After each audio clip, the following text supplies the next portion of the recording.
Hi everyone, my name is Dave Van Zandt. I'm the president here at the New School. And it's our pleasure tonight to welcome three very distinguished economists to discuss nothing less than the state of the world's economy. This program is in the best tradition of the New School. It brings together great minds to openly discuss, challenge, and debate ideas about the most pressing issues of our time. It highlights our strength here at the New School in social research. And it also, in a sense, highlights our strength in design as we try to figure out what a solution is to some of the issues raised by our speaker tonight. I do want to welcome economist Thomas Piketty from the Paris School of Economics. He is here to share his research and insights from his best-selling book, Capital and the 21st Century.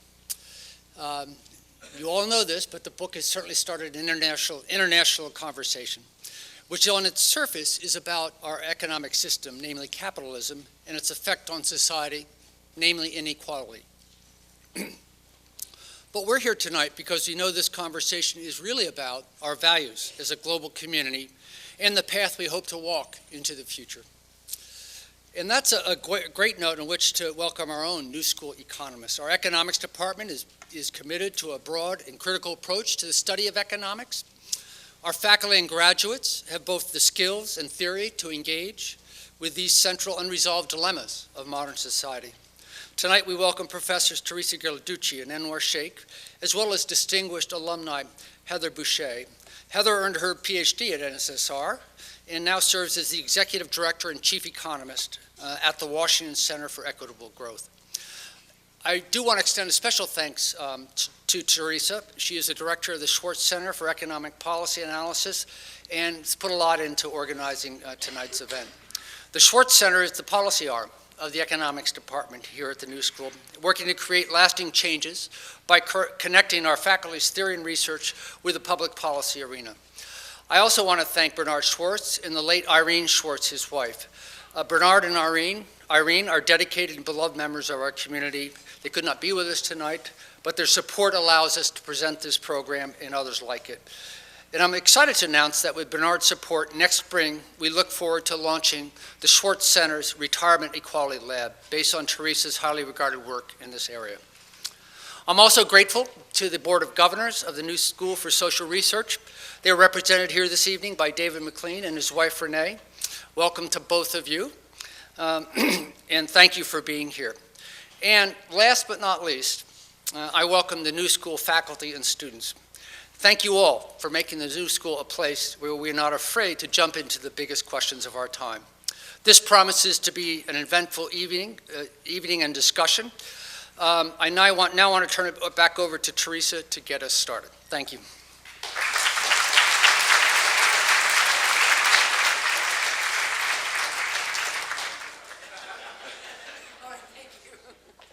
Hello, everyone. Hello, New School students. Hello, faculty. Hello, honored guests. Hello to the online audience. There's hundreds of people watching online, and there are probably hundreds using Twitter. So use the hashtag Piketty TNS. Piketty TNS. Thank you, David, President Van Zandt, for acknowledging the distinct character of our economics department's commitment to critical economics and to social justice. We are considering applications to our PhD and our MA program. May I ask the economists who teach in our Faculty of Economics, there's 11 in our department and 6 others in the rest of the school, at Milano School, to raise their hands? All right? These are the folks that you can talk to about our curriculum. We also have an issue of social research that has economists from the New School and people aligned with the New School talking about the problems with austerity. This is a present also to you, Professor Piketty. I want to thank Bernard Schwartz. He couldn't be here today, but he's been my personal mentor in clear thinking about economic policy, and he's been generous in providing capital for the Schwartz Center for Economic Policy Analysis and for this event. And I want to thank Bridget Fisher and Audra Akon for providing the labor to make this event happen so smoothly today. And since Yom Kippur is starting tonight, we have promised you all that we'll end by the formal part of our program by sundown tonight. thanks to our commentators, Professor Anwar Shaikh and Heather Boushey. Anwar Shaikh is one of the world's leading heterodox economists. He's taught here for more than 30 years. One of the reasons I'm here. He's an author of 3 books and 72 articles, and was selected last year by Cambridge University Press for its 2nd volume of Eminent Economists.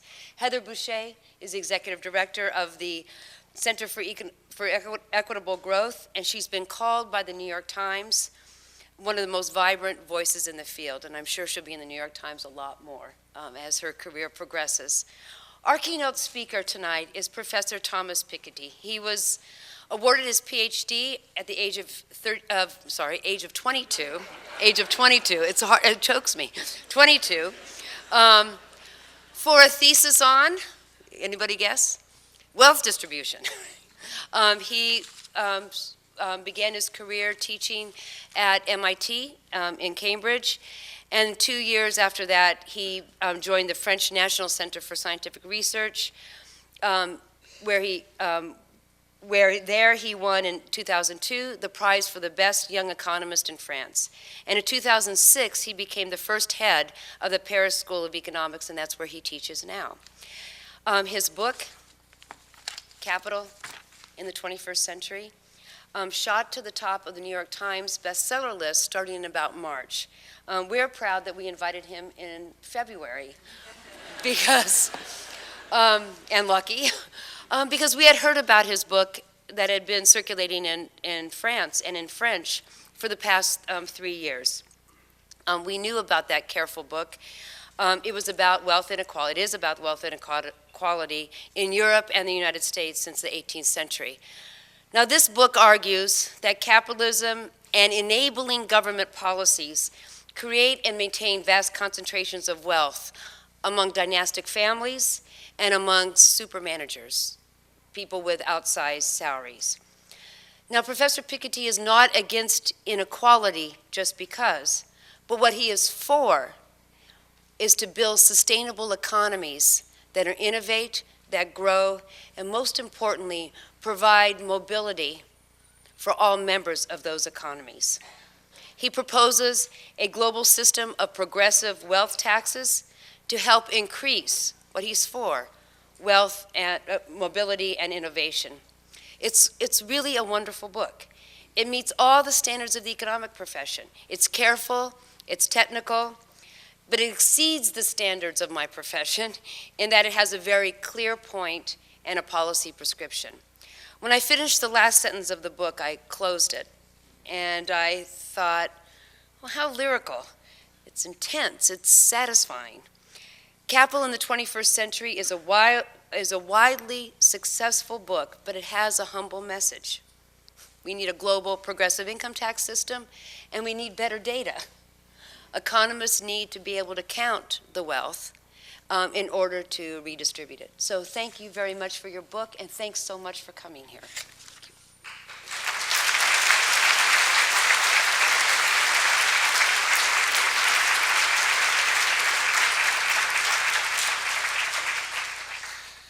Well, thanks a lot for inviting me. So first, let me apologize for my bad English, which sounds a lot like French, as you can see, but that's the way it goes. So I'm really very, very glad to be here at the new school. So in fact, the Paris School of Economics is an outgrowth of the École des Hautes Études en Sciences Sociales, which has, you know, an history that is very closely related to that of the new school. And you know, I'm really very glad that, you know, for the first time, you know, I'd been around this area, the streets for a long time. I had seen the new school buildings, but this is the first time I, you know, come and give a talk here, and this is really a great pleasure and honor. So I'm going to tell you a little bit more about what's in this book. So, you know, what I tried to do in this book, so this book was published in France exactly a year ago in September of 2013, and it's been published in English in March 2014. So what I do in this book is really to study the global dynamics of income and wealth distribution since the 18th century in over 20 countries. And, you know, let me say very clearly that this comes from a very collective research program of data collection, on income and wealth distribution. So I started working on the history of income and wealth in France about 15 years ago, and then with Tony Atkinson, this was extended to Britain, with Emmanuel Saez, we extended it to the US, with Facundo Alvaredo to Argentina, with Abhijit Banerjee to India, with Postel-Wiener, Rosenthal, Zuckman, we worked on the history of wealth rather than the history of income.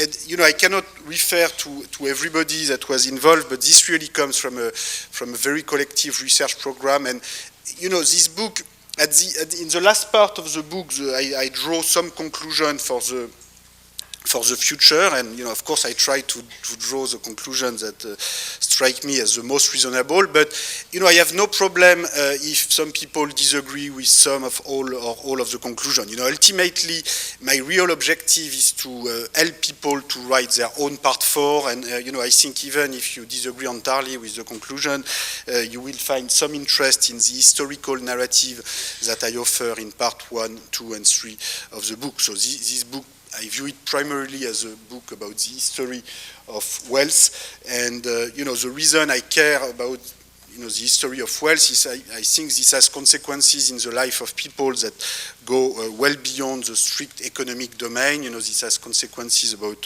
power relation, who you meet, who you marry with. Sometimes this is, you know, this is an issue that's really too important to be left to economists and statisticians alone. And ultimately, the objective of the book is to participate to, let's say, the democratization of economic knowledge, and so that, you know, people can make their own mind about important policy issues about income and wealth. So in this presentation, I will present a number of graphs from the book, but all graphs are available online on this website. I'm sorry I cannot book the book online yet, but I'm sure at some point it will be available. But at least you can have a good sense of what's in the book by looking at all the empirical material and graphs and tables that are available online. So this book is trying to put together 2 different pieces of evidence, one about income distribution and one about wealth distribution. And to a large extent, the book is trying to shift the attention from rising income inequality to rising wealth inequality, because I think in the long run, the dynamics of wealth inequality might be even more important for societies than that of income inequality. But of course, the 2 are important, the 2 are related. Wealth is partly the consequence of accumulation out of income, but it also involves inherited wealth, it also involves natural resources, so it's a more complicated object than income, and typically it has deeper consequences in terms of power relation, and it also tends to be a lot more concentrated than income. But both are important, and so let me describe very quickly the 2 parts of the database that I've been putting together. So the first part on income comes mostly from the World Top Income Database. So this is also available online. So all countries in red are in the database, and all countries in blue are about to enter the database, although this screen is not completely up to date. We have just put Korea online a few weeks ago. So, you know, this data set is being expanded almost every week, and so the book is a photography of the data that was available at the time it was written, but this is a continuing process, and you know, this will continue. And you know, if you want to add some new countries or add some new data, you know, you're most welcome to participate. And you know, this relies on many people around the world. And the objective now is to extend this to a world wealth and income database, where we will put data on wealth distribution and not only on income distribution.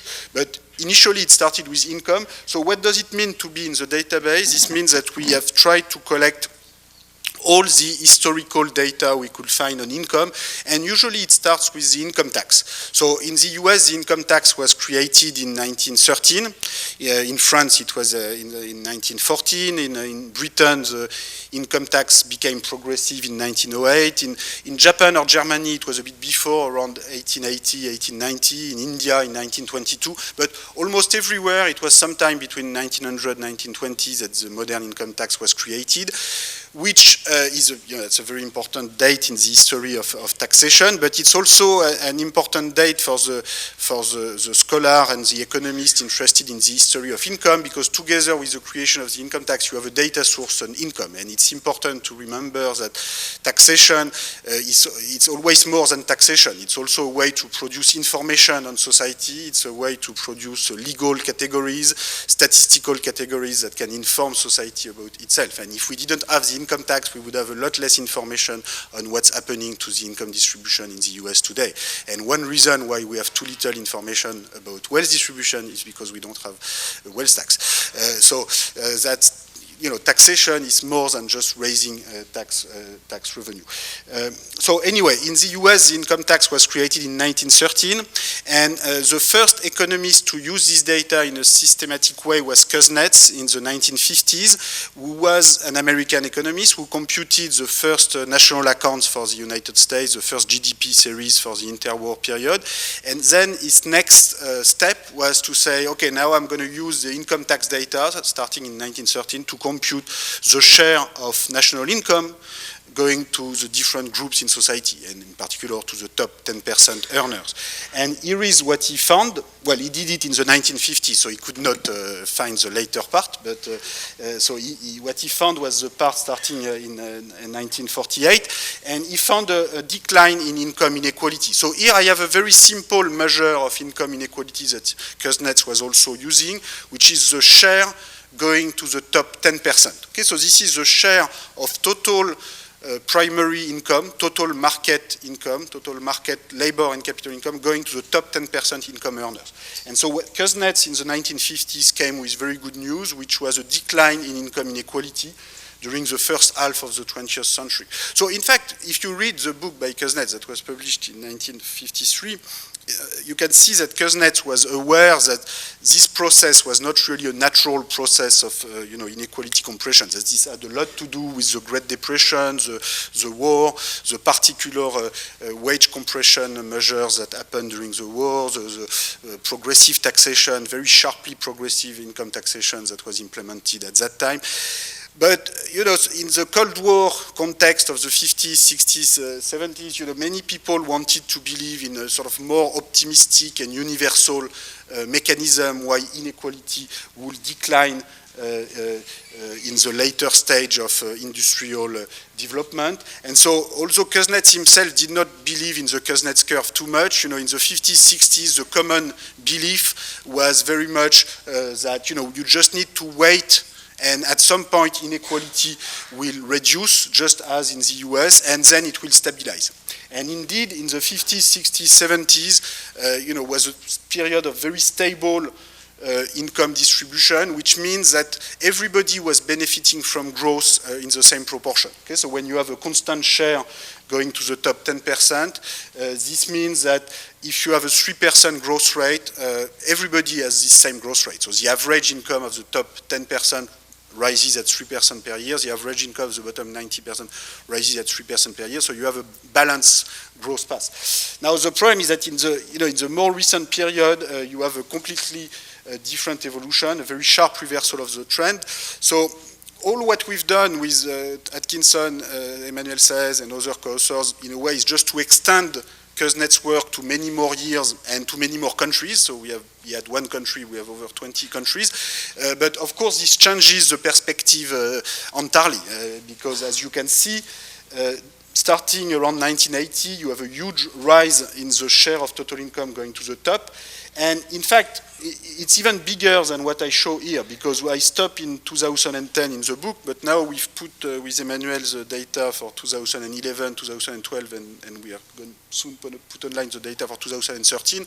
And the share going to the top 10% is now 51, 52%. So it's above the upper line of the curve. This is continuing to go up. So the question is, how far will it go? Is this going to continue forever? So some people, some people seem to believe that wherever it goes is okay. These are market forces will take it. But I think it's important to be serious about the numbers. And, the magnitude of the trend is really very spectacular. When you move from about 1/3 of total income going to the top 10% to half of total primary income going to the top 10. Is it going to go to 60%, 70%, 20 years from now? Is it going to stabilize right there? For now, there's no indication of a stabilization or certainly not of a spontaneous decline.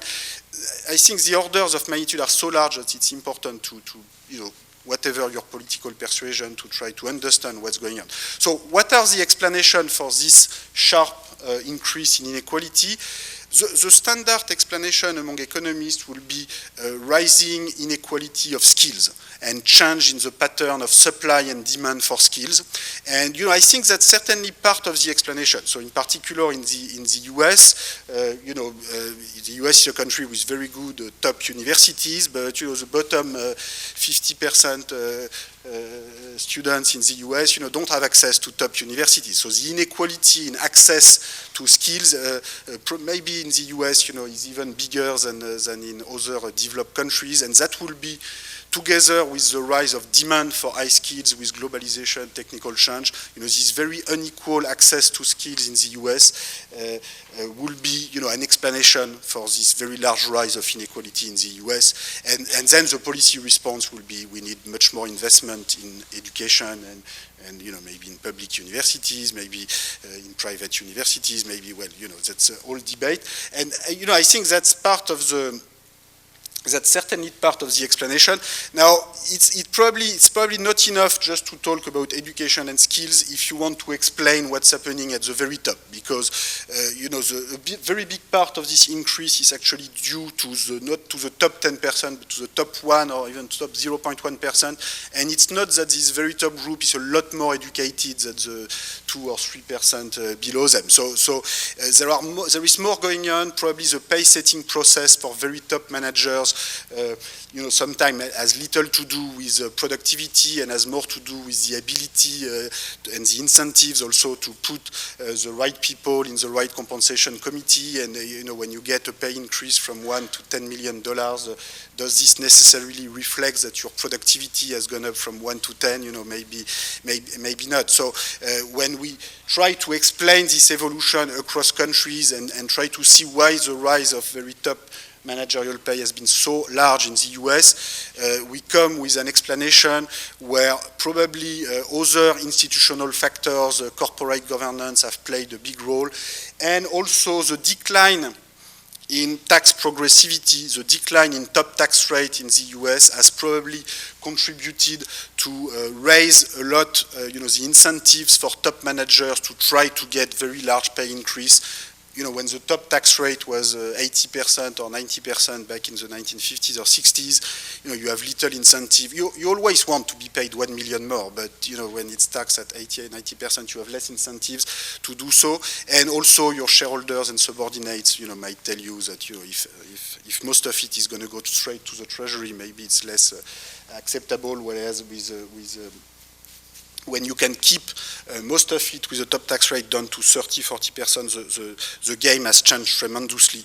When we make comparison across countries, that seems to be an important part of what's going on.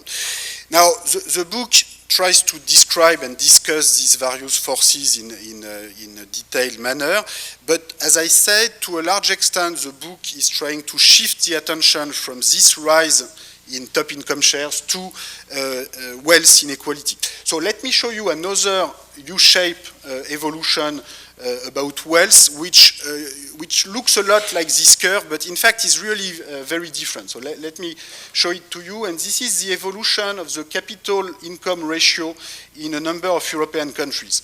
And in the US, in fact, the U-shape is much less strong for the capital income ratio. So this is, in fact, this evolution is quite different from this one. The two look like U-shape, but they measure different evolution. And to a large extent, this one is more relevant for at least for now, it's more relevant for Europe and Japan, whereas this one is more relevant for the US. Of course, it could be in the future that the two will come together, and to some extent, this is already what we have, but it's important at this stage to distinguish them. So what is this? This is the ratio of private capital. So private capital here means net private wealth. So this is the sum of all assets that private households own. So this includes real estate, business assets, financial assets, minus all their debt and liabilities, so this is their net wealth, measured in years of national income. So prior to World War I, you have what I call in the book a patrimonial society with a very high ratio of wealth to income, between 6 and 7 years. And, in Europe in the 19th century up until World War I, indeed, the ratio of wealth to income is very large. Wealth in general plays a very large role, and it's not only in the imagination of novelists like Balzac or Austen or Proust that wealth is everywhere. It's also in the economic statistics. You have a very large ratio of wealth to income, which means also typically that inherited wealth, is quite important. Now, following World War I, the Great Depression, World War II, you have a very large decline in the private wealth to income ratio. It's a combination of many factors, destruction, inflation, a lot of foreign assets disappeared during this period, decolonization, expropriation, and also, a change in policy regarding capital ownership, nationalization, of course. Rent control is also a way to reduce real estate price, very sharp progressive taxation. And then starting in the 1950s, 60s, you have a long recovery of the capital to income ratio. Now, let me say very clearly that this is not bad per se. There's nothing bad in having a high capital to income ratio. And in particular, this in itself is not saying anything about inequality. This was really about inequality because this is a share of income going to the top 10%. This is the ratio of capital to income. It could be that you have a very high capital to income ratio, but in a very egalitarian society where everybody has an equal share in the national capital. It could be that everybody has an equal share in the real estate, you all have their own apartment, and everybody has an equal share on the stock market through a gigantic pension funds where everybody has an equal share. So, in itself, a high capital to income ratio has nothing to do with inequality, except that in practice, the inequality of capital property is very, very large, so, and much larger than the inequality of income. So, other things equal, when you have a higher capital to income ratio and when you have a higher capital share, which can or cannot come together with a higher capital income ratio under certain conditions, then you have higher total inequality. But this doesn't need to be like that. So in itself, there's no reason to have some nostalgia about 1950 or 1960 where there was little capital because everything had been destroyed and because all of European savings between 1910 and 1950 was used to finance the destruction of the continent. There's really no reason to be nostalgic about that.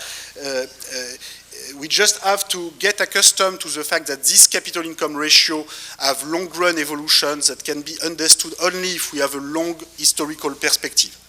In some economic textbook, this capital to income ratio is assumed to be a constant. So, of course, be careful with economic textbook. Sometime in economics, when we don't know much about something, we just assume it's a constant, but, of course, with one data point, everything is a constant. But when you have more historical series, you can see, and in fact, there's no reason, even from a theoretical perspective, if you take the most standard economic model with capital-labor substitution, any capital income ratio can be an equilibrium in the long run. There's no reason why there should be only one possible ratio, and in more sophisticated and more realistic theories, that's even more the case. Anyway, so here is what I'm going to try to do in the rest of my time, but I'm not sure I will cover everything. The first point that I have already largely covered is about the return of a patrimonial or wealth-based society, particularly in Europe and Japan. The basic fact is that wealth to income ratios seem to be returning to very high levels, particularly in low growth countries. And here it's important to understand that in particular population growth, is a very important part of growth historically. And this is probably the biggest difference between the United States on the one hand and Europe and Japan on the other hand, is that you have much lower population growth in Europe and Japan.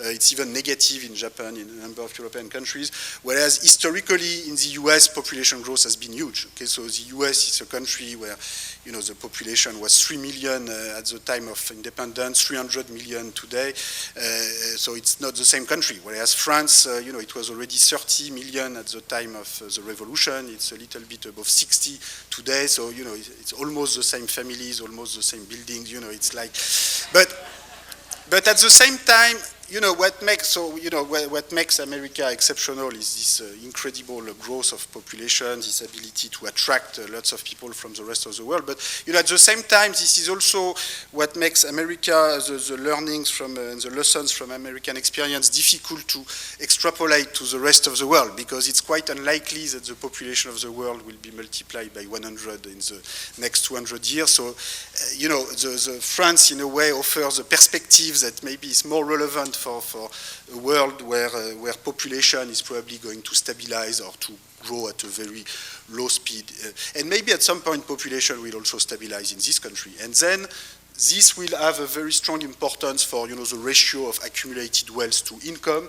And so, to the extent that in the very long run, population growth will slow everywhere, and maybe productivity growth also will slow everywhere, this return of a patrimonial society, can be relevant for the entire world.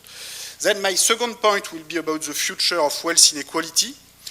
And one point I will try to make, and I'm making in the book, is that one of the determinants of the level of inequality in the long run is the gap between R and G, where R is the net of tax rate of return, and in particular the rate of return for very large wealth portfolio, and G is the growth rate of the economy. And to the extent that R is going to remain high or even to increase because you have increased tax competition to attract investment, so you have reduced tax and capital, and to the extent that the growth rate will tend to go down, in particular the demographic component, then wealth inequality might keep rising in the future and might reach very high levels. But of course, it all depends on the institutions, the policies that we adopt. There are other possible evolutions. And the last point that I will try to conclude with, which is that in recent decades in the United States, in addition to this traditional sort of patrimonial-based model of inequality, you have the development of a new model of inequality very much based on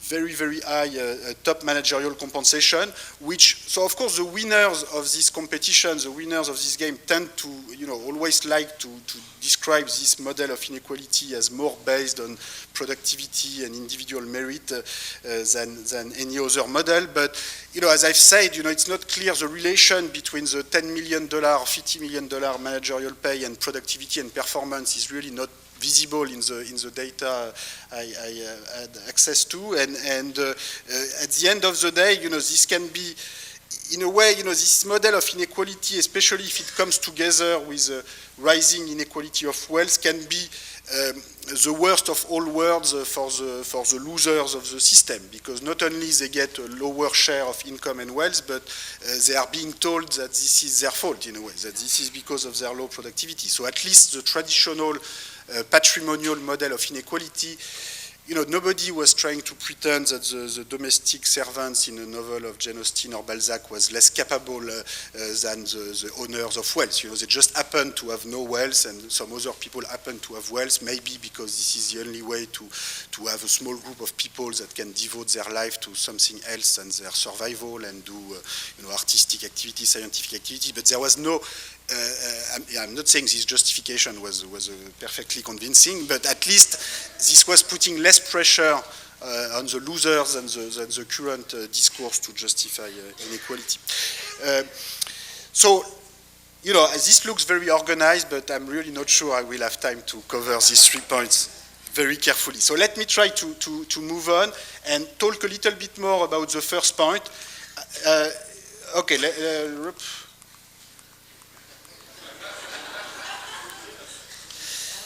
Okay, so this is the evolution of the wealth-to-income ratio over the last decade. So I have shown you the very long-run evolution for Britain, France, and Germany. So now we are zooming on the recent period, on the recent decades. So these are the top 8 developed economies in the world. US, Japan, Germany, France, UK, Italy, Canada, Australia. You can see that in every country, the ratio between private wealth and income was between 2 and 3.5 years in 1970, and now every country is between 4 and 7. So if you have a model where this is supposed to be stable, again, that's not going to work very well. So how do you explain this big rise? So I already mentioned one of the mechanisms, which is that when you have a lower diminishing of growth rate, you tend to accumulate more wealth, at least for a given saving rate. But there are other mechanisms that are playing an important role. One is the rise in asset prices, stock market, real estate prices, which plays a very large role in the short run and medium run. So look at Japan between 1985 and 1990. You can see that their ratio of wealth to income is going from 500 to 700%. This cannot be due to saving.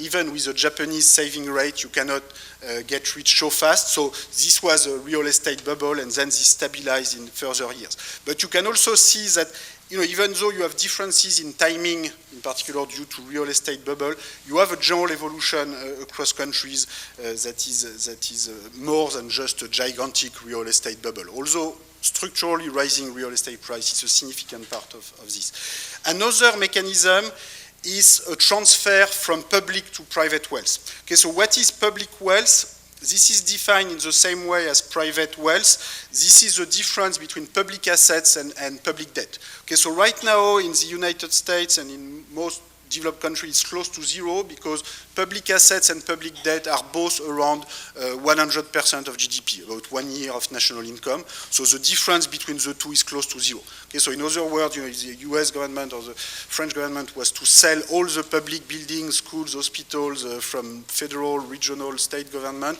It will be about enough to pay back the entire public debt. So I'm not saying we should do that, but it's important to realize that the current situation is not so different. That is, instead of paying rent to the owners of the public school after privatization, we pay interest to the owners of the public debt. But at the end of the day, the point is that public capital in this period has declined a lot, both because of privatization in a number of countries and because of the increase in public debt. Look at Italy, it can be negative. So in Italy, public debt now is much bigger than public assets. So even if the Italian government was to sell all the public assets, that will not be enough to pay back the debt. Okay. So, and Italy is also the country where private wealth has increased the most, and that's of course partly obvious because some of the public debt issued by the government was bought by private households or some of the privatized assets. So it's part of the evolution is to transfer from public to private wealth. There are more other extreme examples in the world of that. If you looked at Russia and you look at the evolution of public and private wealth over this period, of course, the oligarchs in Russia did not get rich by saving. It was a pure transfer of assets. Now, that's part of what we've had, in Western countries in a less extreme way, but this is the same type of process. The good news, because there are good news in my book, some people seem to have a very pessimistic reading, but the good news is that sometime in France and maybe in the US, we feel bad that we have accumulated so much public debt, and we are being told that we should be ashamed. We are going to leave a lot of public debt to our children, and of course maybe we should be ashamed. But at the same time, our private wealth as a fraction of GDP has increased a lot more than the public debt has increased as a fraction of GDP. So in other words, actually we are going to leave more private wealth to our children as a fraction of GDP, at least for those who have something to leave to their children, than we've left for a very long time. And so this is good news in the sense that our economic fundamentals are much better than what we sometimes imagine. In France or in Europe, people sometimes imagine that we are being owned by the Mars planet or by the Emir of Qatar or the Bank of China or whoever. But in fact, we own a lot of wealth, and rich countries are rich. It is our governments that are poor, which creates a number of difficulties, but this can be solved by different policies, different institutions. So that's important to have in mind. Let me move very quickly to the issue of R bigger than G and inequality of wealth in the long run, and I'm going to be very fast. And I'm going to show you an extreme example of R bigger than G, where the rate of return, and more precisely on this example, the rate of growth of top wealth holders is a lot bigger than the growth rate for average wealth. Okay, so this is this is data coming from the Forbes magazine list of global billionaires. So I should say right away that this is not particularly reliable data, and we live in a sad period where people have to read magazines to learn about wealth, and the reason I would like to have a progressive wealth tax is to have publicly available high-quality data on wealth, and it would be nice if people could read IMF report or Eurostat or other public statistical publication to learn about wealth, but they will not find the data, partly because the IMF and other international organizations have always been against international transmission of bank information, a global registry of financial assets, more financial transparency. Now they are saying that they are in favor of it, but during many decades the reason this was not done is because they were against. There were other reasons, but they did not push in the right direction. So anyway, we have to do with what we have. And this is part of what we have. So what is this saying? Well, usually people take these rankings and say, okay, we have more and more billionaires in the world, but with a growing world economy, it is not too surprising if you have more and more billionaires. So what I do here is slightly more sophisticated. I take a fixed fraction of the world population, so say the top 1 over 100 million, the top 1 over 2 million, and I look at how the average wealth of this group has been rising.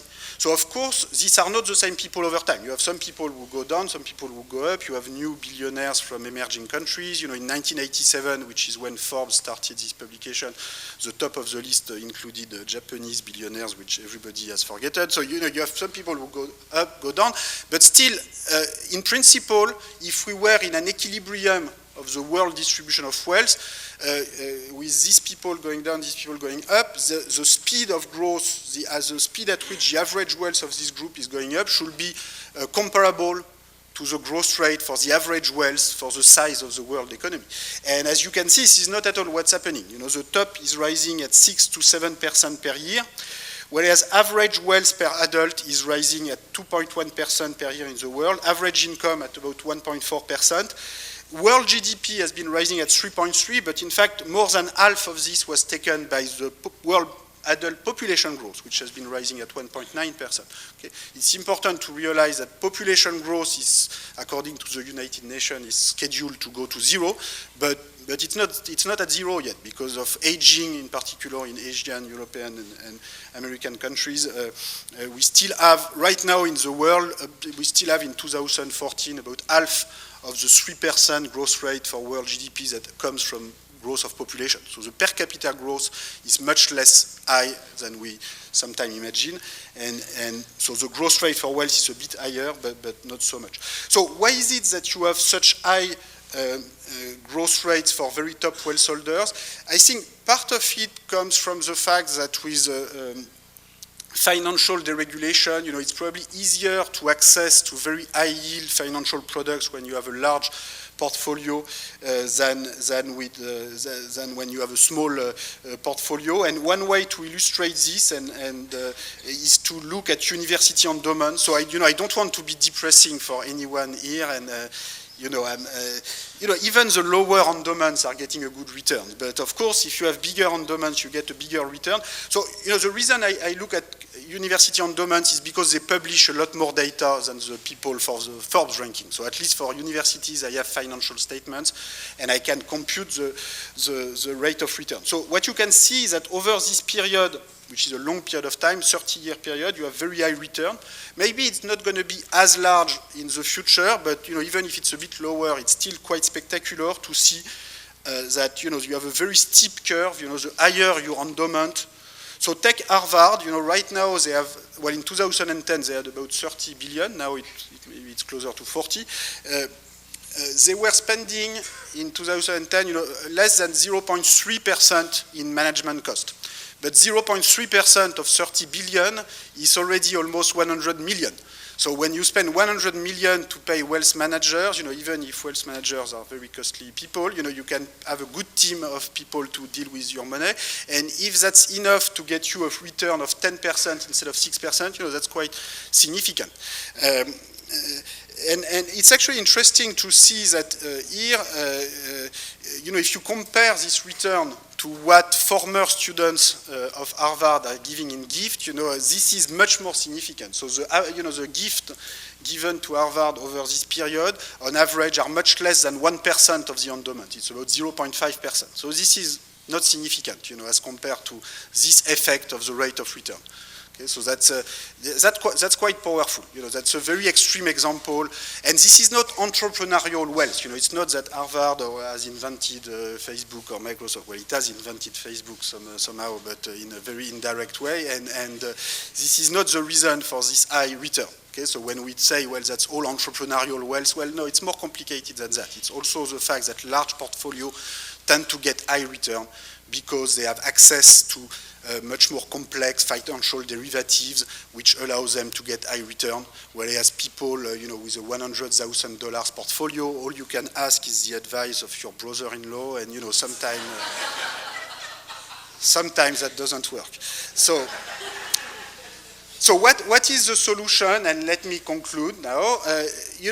Of course, the most rational solution will be more transparency about income and wealth, will be a progressive tax on income, a progressive tax on wealth, so that we can better know how the different social groups are doing, and then we can adapt our policies to whatever they are doing. This will be the most rational solution because this will preserve economic openness, globalization, and this will be the best solution. Now, of course, there are other solutions. Inflation can be a way to redistribute wealth. This has been used historically a lot to reduce large public debt. The problem is that sometimes inflation doesn't redistribute in the right direction. You print billions of dollars of euros, but sometimes you don't really know what you do with it, so it can be a problem. Taxation is more difficult. You have to write a tax code and get it adopted, but you know a bit more what you are doing. Is this going to happen?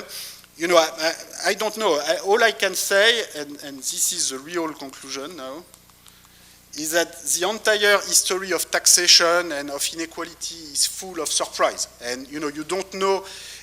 1 century ago, so this is a short history of the income tax in 4 countries. So you can see that the US and the UK are really the countries that have experienced the highest level of tax progressivity in the past century. And 1 century ago, it was impossible to predict. And in fact, it was even impossible from a constitutional basis to have a progressive income tax at the federal level. And then, things happen. So things happen all the time that we don't plan in advance, because ultimately, these policy decisions depend on the representations that people have of inequality. And, these representations, under Reagan, the top tax rates have been reduced enormously in the US, and which I think has contributed to the rise of the very top managerial compensation, as I have said earlier. But this can change again. It's important. It's interesting to see, just to conclude, that the only time, high tax progressivity was really invented in this country, and it could happen again. The only time where you see 90% top tax rate in Germany is between 1946 and 1948, which is when the tax policy of Germany was set by the Americans. And this was the Allied Control Council in Germany that was setting the tax rate. And as soon as Germany took back its sovereignty over tax matters in 1949, 1950, they reduced immediately the tax rate to 50, a little bit more than 50%, because Germans thought that 90% is a completely crazy American level, and they don't want to hear about that.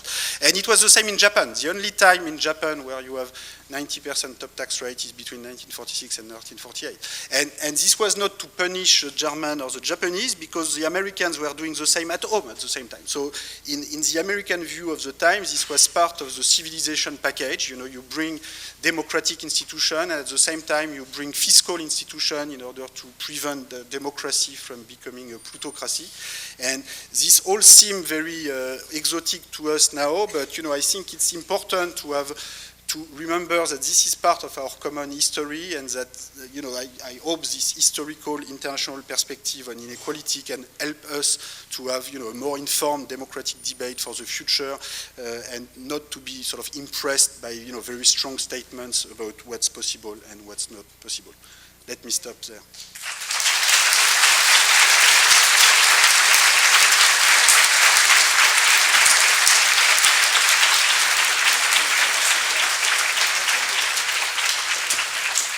And Anwar Shaikh, our distinguished member of our department. Thank you. Well, thank you very much for inviting me to be here. Oh, sorry, we have, I'm going to try to say a few main things in the 10, 12 minutes I have. First of all, let me say what many people have already said, that this is a path-breaking work. Piketty's work is 15 years of dedicated labor, and that is a risk that anyone who's engaged in long labor knows. You don't know how it's going to turn out. It's a sign of his courage and his ability to maintain that. And with the work of Anthony Atkinson and Emmanuel Saez, their writings and data have already changed the way that we look at income inequality socially and over time. And the fact that they've made their data available in top income database is also very important. It parallels the work of Angus Maddison, for instance, who made his data available. But I assure you, this is not the tradition in economics. I've written to people in the World Bank and asked for their data, only to be told the answer is no. So Piketty's work represents a tradition in economics in which theory is derived from the study of actual economies. Now, this seems like an obvious point, but the fact is that this is not what the majority of the tradition, majority of the profession does. His goal is to identify structural properties of capitalism, to try to understand what causes them, and then try to draw some implications for that. But as he himself points out, this is not what orthodox economics does, what I'm going to call neoclassical economics, so it's really anti-classical economics, because there it has been preoccupied from the very beginning with the analysis of a fictitious world of perfect competition, perfect consumers, perfect firms, and perfect markets. And that to students and to people who study the profession comes as a shock, because you keep waiting for the moment when the reality will come in. But it comes in only as an exception and only as an irritation in the pearl, in the oyster of orthodox economics. There is, however, an older tradition, and I want to emphasize that this has always been there. It's not as if it needs to be reinvented, but it certainly needs to be rediscovered. That includes Smith and Ricardo and Marx and Keynes and Koletsky and many others who have worked in the tradition, and obviously Piketty and Atkinson and Saez and others are in that tradition. Institutional economics. At the New School, we have always been in that older and more grounded tradition. And from the time of our founders, Wesley Clare Mitchell, whose work on business cycle was just as founding as Piketty's work is on inequality, Thorsten Veblen, who one has to read to realize how absolutely relevant his ideas were, and eminent economics faculties such as Adolph Lowe, Robert Halberner, David Gordon, Lance Taylor, and Duncan Foley. Indeed, as chair of the economics department, I am most pleased to announce that Lance Taylor and Duncan Foley have just been awarded the 2015 Leontief Prize for Advancing the Frontiers of Economic Thought from the Global Development and Environmental Institute of Tufts University. So we congratulate Lance and Duncan.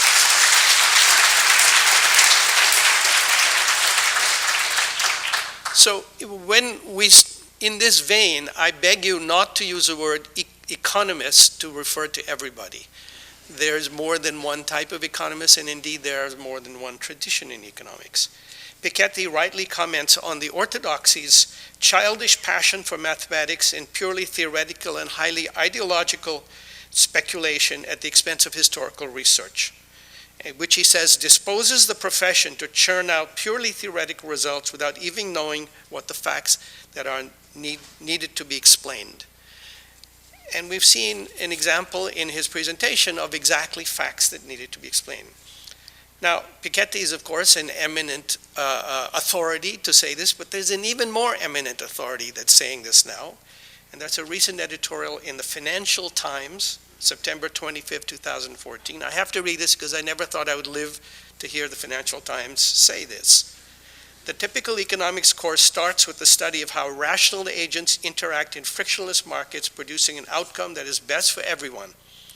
Only later does it cover those wrinkles and perversities that characterize real economic behavior, such as anti-competitive practices or unstable financial markets. As students advance, there's a growing bias towards mathematical elegance. When the uglier real world intrudes, it only prompts the question, this is all very well in practice, but how does it work in theory? The Financial Times goes on to make a prescription, which I find really amazing. The steps needed to bring economics teaching into the real world do not require the invention of anything new or exotic. The curriculum should embrace economic history and pay more attention to unorthodox thinkers such as Joseph Schumpeter, Friedrich Hayek, and yes, even Karl Marx. So I thank the Financial Times. This is precisely what many heterodox economists have been doing for a long time, and as I said, this is what we do at the New School, have done from the very beginning. I want to turn now to the structure of Piketty's book. The book has three logical parts, which is different from the physical division that he has. The presentation of the empirical findings on the distribution of income and wealth, and a central claim here is that capitalism tends to produce increasing inequality and that various shocks and social forces have acted to reduce this tendency. And these include world wars, revolutions, and depressions, and I'm going to try to illustrate a particular social event, which was the neoliberal era of the 1980s. The second logical part is the argument that there is a causal structure linking these different patterns. And this he didn't have time to get into there, but the book, which has 700 pages of space, has much more room for that causal argument, and that's indeed what I want to try to focus on here. He relies quite a bit on orthodox economic theory, but also rejects it when it comes to its inability to look at the empirical evidence, such as the argument, for instance, that wages are determined by the marginal productivity of labor. The third logical part, which I think Heather will focus more on, is policy implications, but I do want to try to say a little bit about that at the end. So with this, I'm going to try to focus on two key elements of his argument, which have to do with the distribution of incomes. He himself focuses on what I want to call the achieved final distribution of incomes. Labor income includes wages, salaries, unemployment benefits and transfers, bonuses, and stock options. Property income includes income from what he calls income from capital, includes rent, interest, profits, capital gains, royalties, and other incomes from the ownership of land, including and real estate and financial instruments. Now, this is absolutely the right division because he's looking at the actual distribution of income, and people get income from all these different sources. But from a classical tradition, in fact, from almost every economic tradition, these different sources are not the same in terms of their determination. You can easily find in almost any economic tradition the argument that they are primary revenues, which I'm going to call wages and operating surplus. Operating surplus is a term in national income counts, which is the excess of national income over wages. Then there's a secondary revenues, which come from the distribution of wages into taxes and disposable income, and the distribution of operating surplus into rents, interest, royalties, and taxes.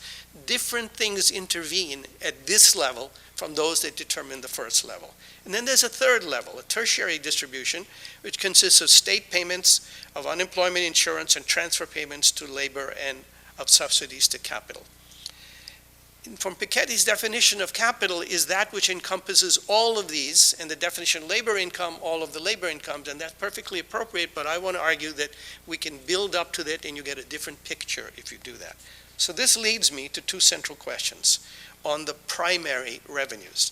What determines the distribution of wage incomes and property incomes? So wage incomes and the gross surplus.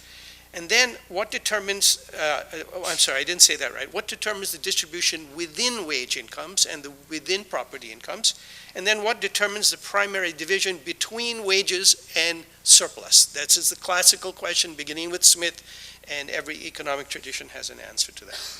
On the first question, on the distribution of primary labor and property incomes, It's interesting to note that the original hypothesis on the distribution of property income came from another famous French economist and engineer by the name of Vilfredo Pareto, who discovered in the course of his empirical investigations that property income seemed to follow a particular probability distribution that we call the power law, and that we now call a Pareto distribution. For a while it was, and Pareto himself seemed to believe this was true of all income, but it was rapidly discovered that it did not hold for labor income. Very recently, the physicist Viktor Yakovenko and his co-author have argued on theoretical grounds that labor income follows one law, which he calls an exponential distribution, and property incomes follow another law, the distribution of property incomes, which is the Pareto law. What Yakovenko and his co-authors show is that the link between the two, which determines the overall distribution of income, depends on one variable alone, and that variable is the share of property income to total income, in other words, Piketty's alpha. And I think people haven't noticed that these two theoretical arguments come together. So I want to show first this data, which is a part of the hypothesis of Yakovenko and his co-authors. We're looking at the income of people from IRS data below 100,000 because Yakovenko argues that it's only above that that the property income becomes significant. So below that is mostly labor income. And what he argues is that when you plot this on a particular scale, this is a cumulative probability distribution from above, and the bottom are the bins from the IRS. The straight line is not a fitted line, it's the theoretical line for an exponential distribution, and the data itself fits that very well. And this work has been duplicated in different countries, and this says that it gives us a handle on what determines the distribution of labor income. In recent work with Noe Wiener, Nicholas Papanicolaou, and I have looked at labor incomes from another database, which is a CPS, U.S. Bureau of Labor Statistics Current Population Survey, and there we could actually look at labor income, and we could see that this pattern actually holds, not just because it's below 100,000, because we actually can separate labor income from other types of income. We find even more remarkably that the distribution within race and gender categories is also exponential. And this is something people haven't really asked. We know that distribution by race and gender, averages by race and gender, depend on all kinds of social factors, including discrimination. But no one has really paid much attention to the hypothesis that there is a law, so to speak, within the categories. Now, one of the things about the exponential distribution of income is that it has this very lovely property, lovely if you like such things, is that the Gini coefficient is 0.5, regardless. So what Yakovenko and all show that this is the case for labor incomes in every year. But then how do you make that fit Piketty's data, where he says that the Gini coefficient is much lower, it's 0.2 to 0.4 in different countries. And the answer is precisely what I'm trying to argue, that the basic distribution of labor incomes created by the market, which is wage incomes, prior to taxes and prior to transfers, has a very strong structural property, which is that it's exponential. But when you add on transfers, most of these transfers are designed to help people at the bottom end. So of course, they make the distribution of income less. And so to do it properly, I believe that one should move in those stages. Let me now move to the second thing, which is the division between wages and operating surplus. This is the argument, this is the central point of concern of everybody from Adam Smith onward.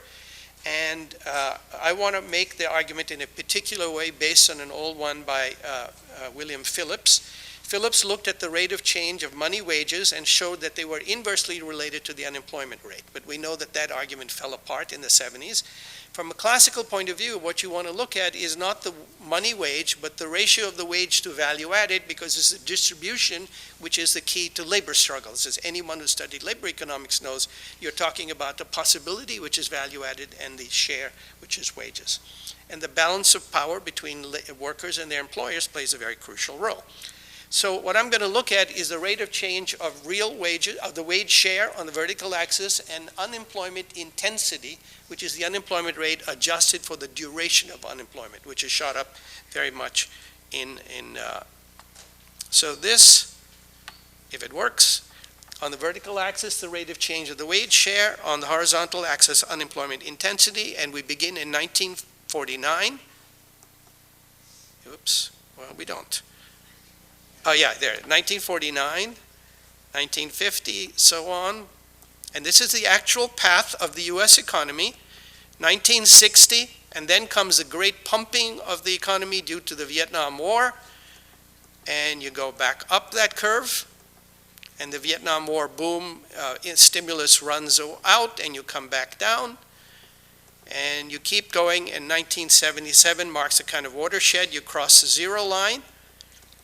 And now you enter the neoliberal era, which played such a big role in Piketty's work, 1980s onward. This is the Reagan-Thatcher revolution, which is an attack on labor and labor-supporting institutions, as well as a reduction in tax rates for the top incomes and an increase in the profit share. And look what happens.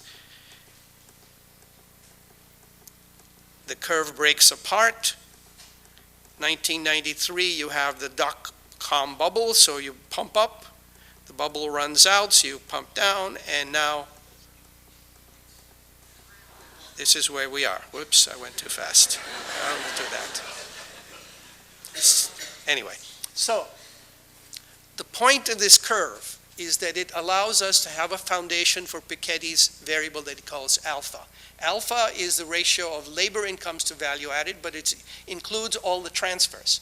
But the base of the labor incomes is the division of value added between wages and gross operating surplus. And that, as we know from history, involves struggle, social struggle, and struggle at the floor of the businesses. So with this, it's possible to make a similar argument for the other side, but I'm out of time, so let me just go back to what I said in the beginning. The great virtue of this work is that it's based on a wealth of data on wealth and income, and in which Thomas and his co-authors have made available to all. The patterns in the data require explanation, and here in explanation you inevitably have to turn to theory.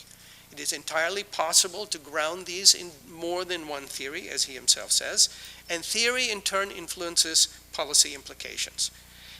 Piketty's long-term patterns lead him to consider structural explanations, which he correctly argues cannot be derived from orthodox economics. I want to argue that the kind of presentation I made, which is based on classical economics, is in fact a structural explanation. Structural in the sense that it speaks about the structure of the economy and the structure of the social balance of forces, which is so essential. This allows us to then build up from there to the particular influence of taxes, transfers, subsidies, and the changing structure of institutions, including the state. The neoliberal era plays a very important role because we know that it wasn't just a shock, it was planned. It was to weaken labor, to reduce the interest rates so financial assets jump up, and that shows up in the capital value of those assets, and to reduce tax rates. It follows, therefore, that since it was planned, and since it was a social construction, it can be socially deconstructed. Thank you.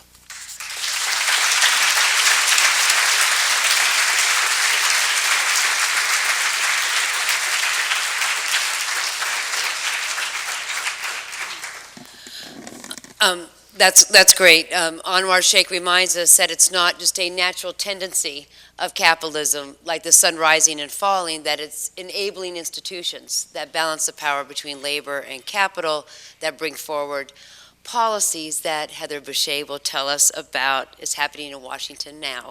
Thank you, Heather. Thank you. This has been just a fantastic conversation. I'm looking forward to continuing it a little bit. I want to just remind, for those of you who haven't actually taken the time to read the entire book, it is just as funny as Tomas was up here at the podium, and so I strongly recommend it. I found myself guffawing like every 4 or 5 pages, so I recommend it on that. So I want to talk about 2 things, what the implications are if he's right, and where we should start looking for some policy answers. And on some level, I felt after finishing the book about the same way that I feel about issues around climate change, which is that there's a lot of people that have put together a lot of data and evidence that points to a particular conclusion, and I think we should just go with that and assume it's right. And now we need to, I understand we do need to keep digging into it. That is a little bit just to give you my bias from the get-go.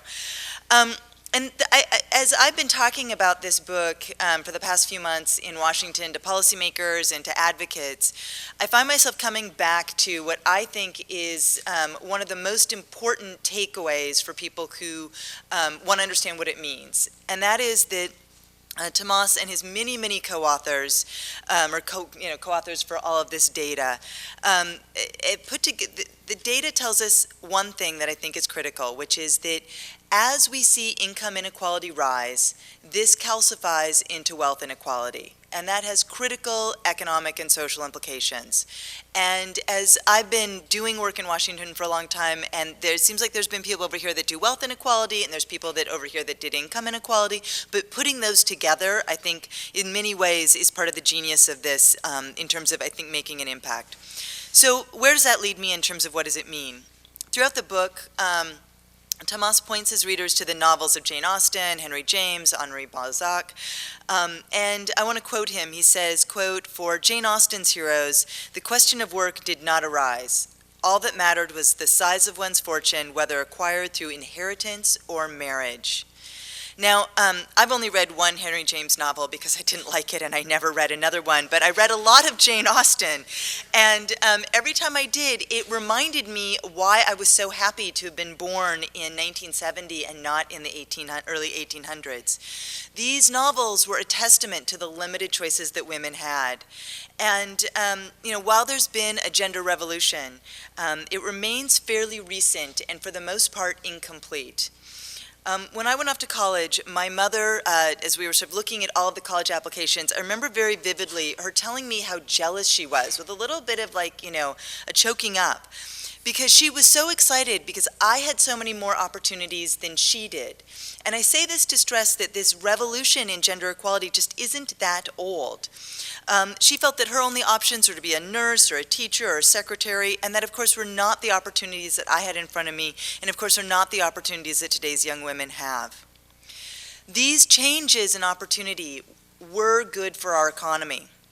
According to Stanford economist Peter Klenow and his colleagues, one of my favorite papers I quote it all the time these days, the opening up of professions to women and minorities has accounted for a fifth of U.S. GDP between 1960 and 2008. That is a non-trivial number. In my own research with John Schmidt and Eileen Applebaum, we found that the increase in women's labor supply in the United States has added 11% to U.S. GDP since 1979.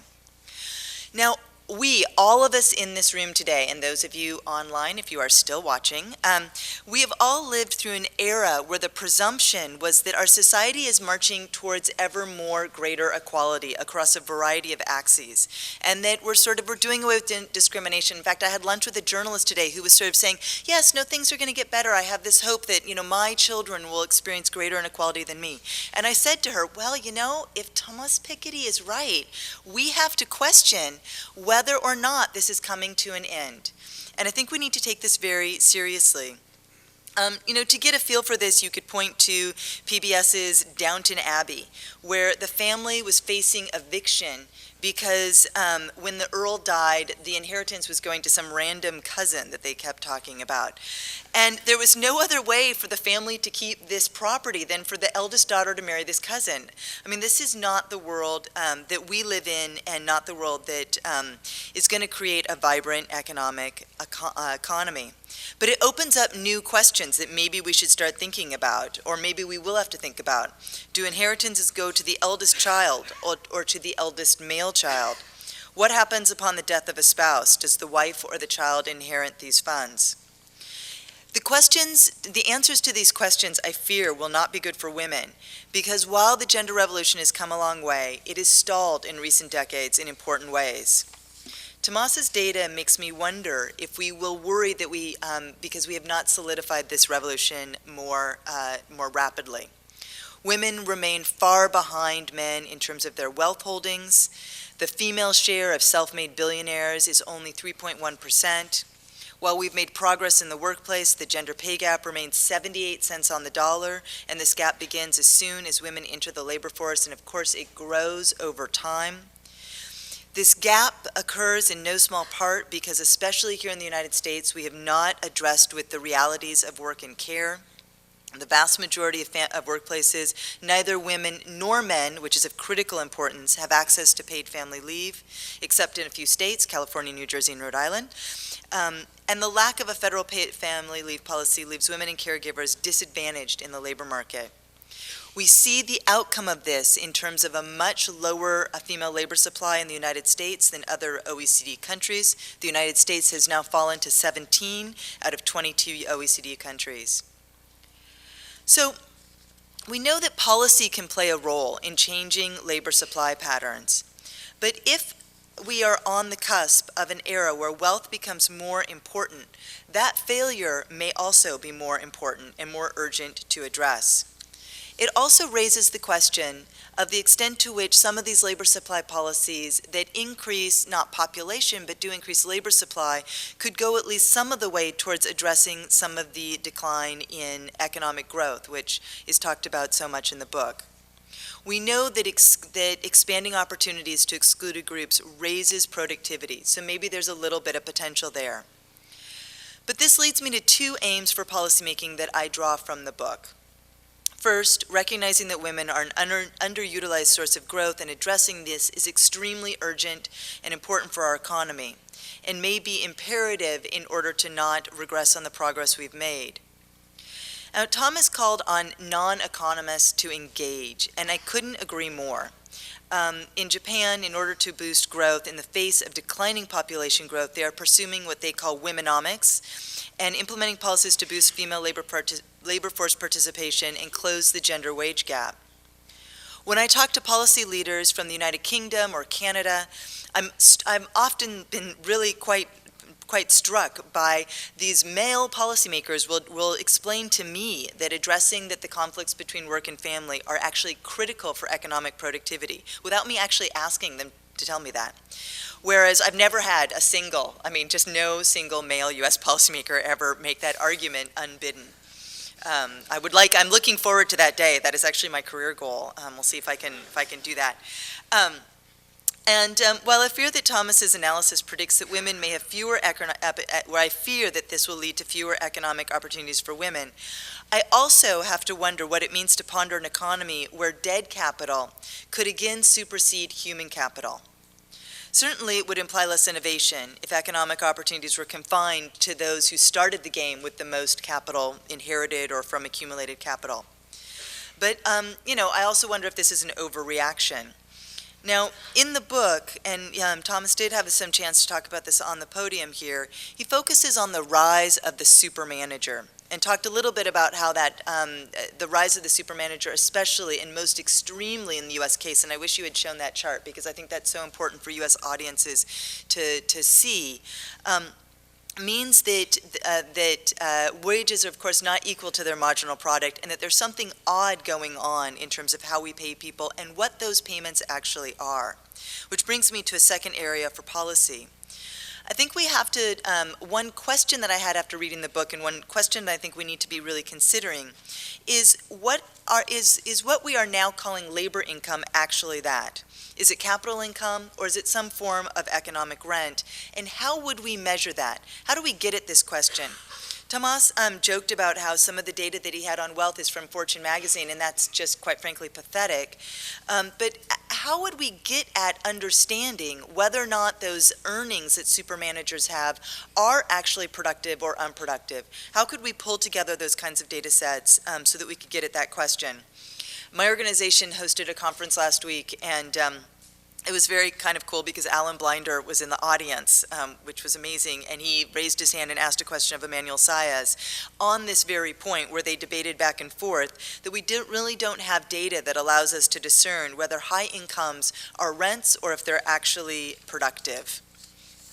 In order to do something about it, we need to know the answer to that question, because we need to be able to make the argument to policymakers that going back, if we think that this is what we should do, going back to the kinds of tax regimes that Thomas put up on his last slide in figure 14.1 from the book, if we want to do that, the argument we need to make is that that will not be a complete and utter disaster for our economy.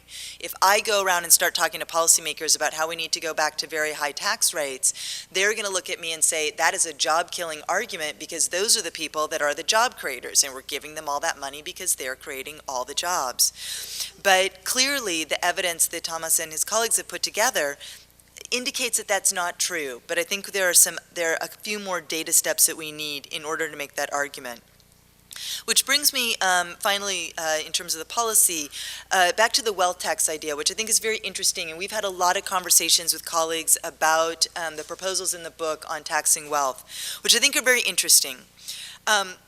It also seems incredibly hard, and so a former colleague of mine, Michael Ettlinger, talked about this at our conference last week and made the point that wealth is not only harder to track, but it's harder to value. It's very complicated, and we don't have the data. And I hear your call for more data on that. I think that is very important, but I think we also need to be striving for interim steps that we can do in the short term to elevate how we also need to be taxing income as well, especially incomes at the top.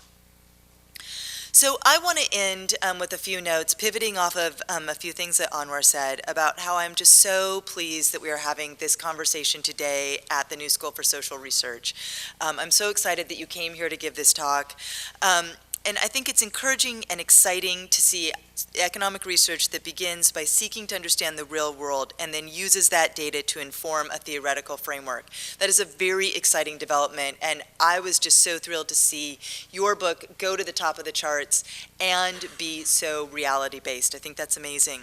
But I also want to point out that I think that Tomas is actually part of a new generation of economists who are asking different questions. He's not the only one that is using data to break down some of the theoretical traditions in the neoclassical model. I would point to Amir Sufi and Atif Mian, who've been doing really interesting work with microeconomic data, asking big macroeconomic questions, and many others. And I think some of this may have to do that many of us in this generation who came into adulthood as the 1980s turned into the 1990s, we began not from President Kennedy's dictum that a rising tide lifts all boats, but rather perhaps from the premise articulated by presidential economics advisor Gene Sperling that, quote, the rising tide will lift some boats, but others will run aground, end quote. We have had to begin our lives as economists with this kind of thinking, perhaps, or at least I have. The only economic reality we've ever experienced is one where productivity gains go to the top, while leaving the vast majority to cope with stagnant wages, greater hours of work, and most especially in the past decades, rising debt burdens. We've experienced firsthand the damage this has done to our generation and to the ones that follow. We've lived through an economic crisis that the economics profession neither predicted or prevented, and quite frankly, in this country at least, and many others, still has not solved. So the idea that there's a new generation of economists who are asking different questions and looking at real-world data is incredibly exciting. The idea that the real world matters was a key idea that I took from my education here at the New School, and I'm glad we've been able to be here together today to discuss this. Thank you.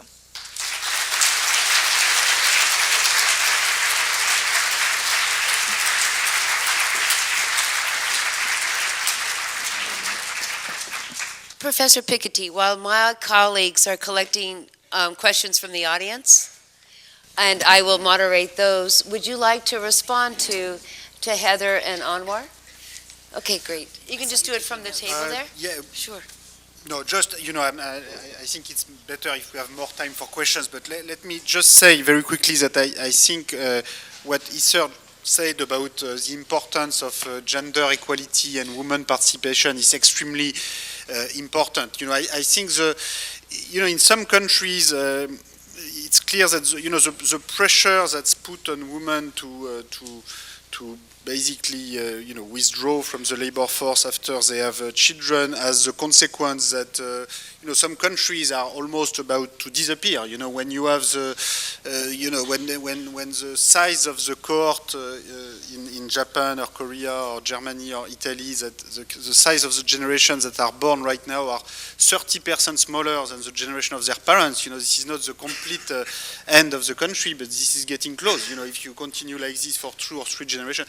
And so, like all important social and economic issues, this is not a technical issue. This is really a conflict of what part of society is asking to women and what they actually don't want to deliver. And so the solution will come from more gender equality and from policies that help mothers and fathers to have the children they want to have, and have the daycare system and the institution in society that allows them to reconcile their professional aspiration and their educational role. So this is extremely important. I think these demographic issues are some of the deepest issue and challenge we have to face, and they have strong consequences also on inequality, because a society where you have a declining population is also a society where inherited wealth and inheritance becomes very important. And if you want to reduce inequality and make inheritance less important, you should have a lot of children, basically. So that's. Oh, I get to do this. This is fun. Wait a second. Yeah, how about this? And this would be to any of the panelists. Maybe, Heather, you have some insight, but to you, Professor Piketty, is there any information, anything that you came across that would give you an idea about what point inequality would foment social unrest and maybe lead to a transformation, maybe lead to progressive taxation? What's that level? And if you haven't found such a relationship, why not? Professor Piketty first. Yeah, well, I'm afraid I don't have a mathematical formula to determine this level, but what I try to do in the book is to show that at least we can make progress by historical comparison and try to better understand the orders of magnitude where inequality becomes really excessive. So, for instance, the level of wealth concentration that we find in European countries until World War I was, I think, excessive in at least 2 ways. First, it was not useful for growth. Clearly, inequality was greatly reduced by World War I, the Great Depression, World War II, by a number of social policies that were enacted after the wars, and this did not reduce growth. If anything, this contributed to even higher growth in post-war decade. And also this very high level of inequality, I think, contributed to the inability of democratic European societies, where in principle, you had universal suffrage, at least for men, in 1910, 1914, but I think largely the political power was captured by wealthy elites, and this explained part of the reason why the political system was not responding to the very high inequality and very high social tension of the time. In France, income tax was adopted not to pay for schools, but to pay for the war in the summer of 1914, just 1 century ago.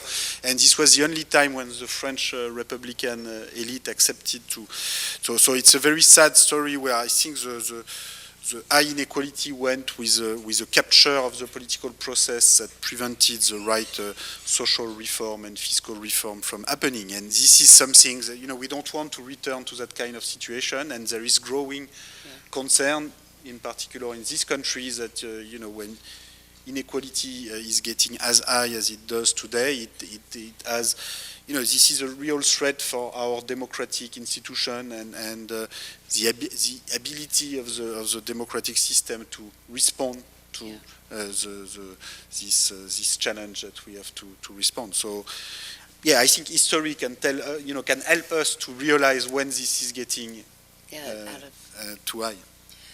Well, let me just add one thing, which is I'm sure that you would not say this, Piketty, but Thomas Piketty, but it was your work with Emmanuel Saez that we saw in banners all over the United States in the Occupy Wall Street movement about the we are the 1% and the 99% numbers. For me, watching that happen and realizing the first time I saw that, I was like, where have I seen that before? And realizing it was from a quarterly Journal of Economics paper and wondering like how that had sort of made its way to some crazy activist, which was very interesting to see. I mean, I think that I think the question is interesting, Teresa, but it's also, I think, underscores the importance of data that helps encapsulate what the real world experiences people are having out there that is the role of us as economists to be finding. But it's amazing, to then see actual activist groups pick that up and run with it and do with it what they will. But I will just sort of note that this work has already sort of sparked some social movements here. Let me add a couple of points here. We've been talking mostly about the developed world, but there is a huge level of inequality across the developing world. And one of the astonishing things is that it's tolerated for long periods of time.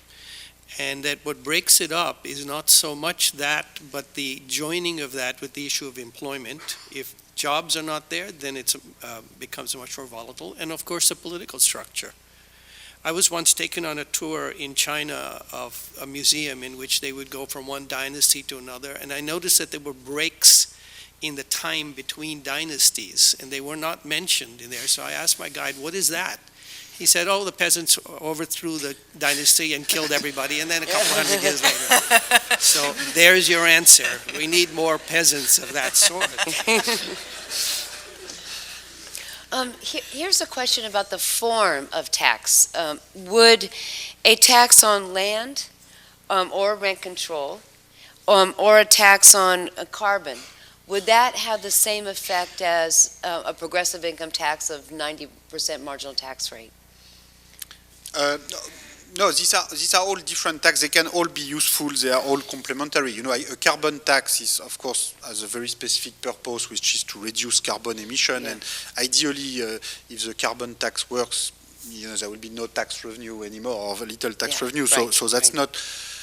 You know, this has a very, very specific purpose.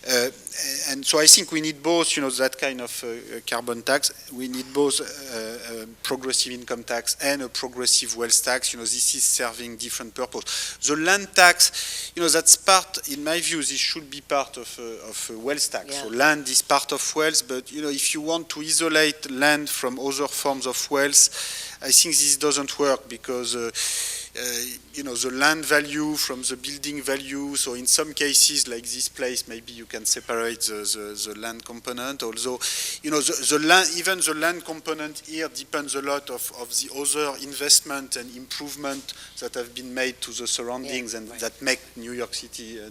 So it's difficult. You know, the pure land value, it's a social construction. The price of land depends on a whole set of social institutions. And also you can own land and real estate through financial companies, through financial assets. So if you don't have a comprehensive wealth tax, you know, some people are going to escape the tax by owning land and real estate through financial assets. So, you know, the only reason why the current wealth tax in the US is the property tax. So it taxes real estate and land. The only reason why it doesn't tax financial assets is because this was created 2 centuries ago at a time where financial assets were not important. You know, the issue is to transform our tax system to adapt it to the structure of wealth today. And I think it will, you know, the simplest solution will be to replace the existing property tax by a progressive tax on net wealth, so that in effect the vast majority of the population will pay less tax. So all the people who have a large mortgage and who are trying to enter the game and who are trying to accumulate wealth will pay less tax. It will increase wealth mobility. And people with very large financial wealth will pay more tax. And you know, I think we will come to that one day. You know, this will take time, but you know, I think this is common sense at some level. Well, let's advance the vision of what that's in your book, the very optimistic part of your book. And that's all three of you talk about the pathway between a progressive wealth tax, that would mean most of us would pay less tax, and social mobility. What's the linkage between that revenue gain and your hope for an innovative, mobile society? First you, Professor.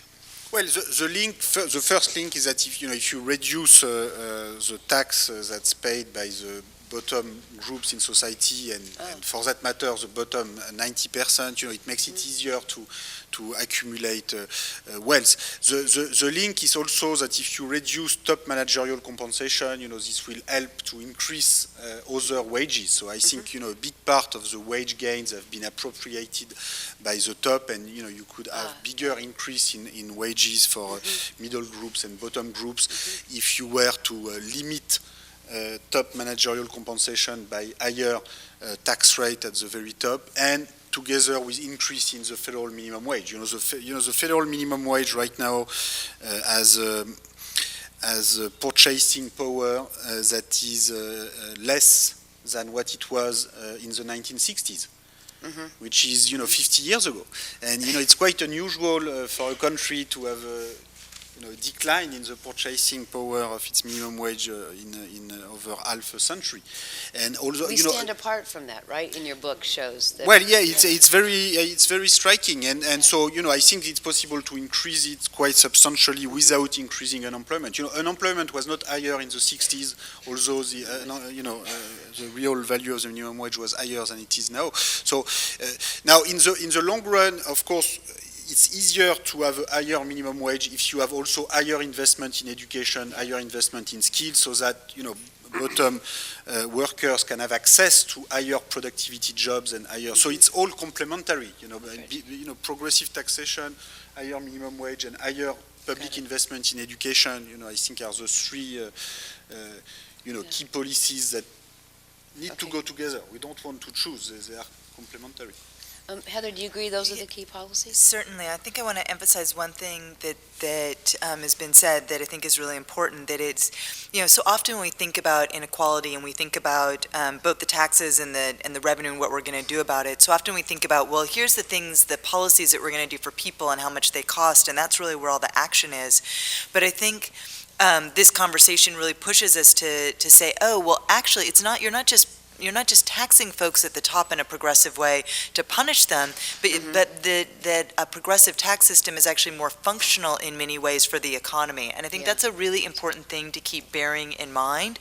If these very high incomes that folks at the top are earning are not indeed productive, but are some form of rent or extraction, or they're coming at the expense of middle income workers getting higher wages, which then is correlated with what's going on in terms of stable consumption patterns, or has an effect on what kinds of investments they can make in the next generation, that there's cost to all of that.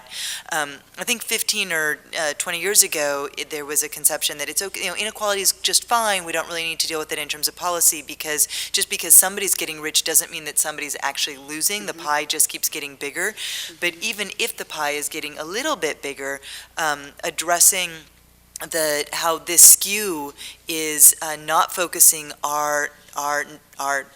the nation state, our nation's economic resources on activities that would further economic productivity and economic stability. If you sort of think about the Great Recession being driven by the way that families took on too much debt and how that was concentrated among low net worth households, one could only imagine if households were getting the kinds of wage gains that we would like them to be getting, because you'd been doing something where you were taxing more at the top and they were using that money instead to give each other higher wages. They were actually just paying people more, and so you had wages more aligned with productivity, that would have had an effect on how much people might have been borrowing. I mean, who knows? But I think connecting those dots is really important. So thinking about the policy not just in terms of the punishment or what that particular tax revenue might buy us, but how that affects how our economy functions.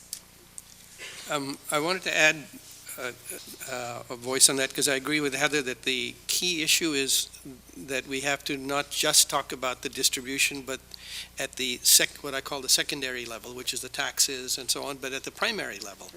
And that's very important.